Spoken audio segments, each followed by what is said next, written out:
baay'ee gaariidha. Kuni gaaffii keenya yeroo dheeraa ture. Immoo haaraadha siyaasii. Bishaan kun reefa siyaasii darbe.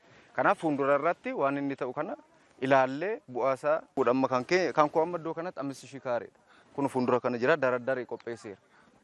Kanaaf innis boruun dhaabba. Lafa hektaara gimmaasha kan ta'udha. Xiqqaadhumanii hojjechuu barbaade. Barana garuu xiqqimii waggaa 2 arganna jennee yaadna. Tokko muuzii irraa lammaffaa immoo walakkaasaa kan ataakiltiitti hojjennu waan garaagaraa kan hojjennee argannu hin ta'a jennee gammadna. Aanaa keenyatti muduraa gosa adda addaatiin kan midhaamne bara kana keessa immoo 472 qabannee jirra. Kan guyyaa har'aa wajjiniin jallisiidhaan hektaara 37 jechuudha kan midhaamnee jirru.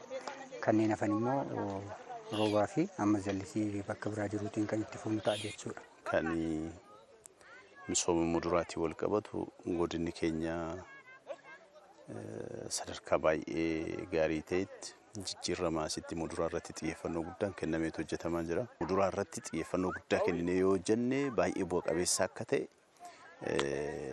dinagdee uummataa jijjiiruu keessatti gumaachinni qabu olaanaa akka ta'e hubatamee xiyyeeffannoo guddaa kennine akka mootummaattis hojjetamaa jira.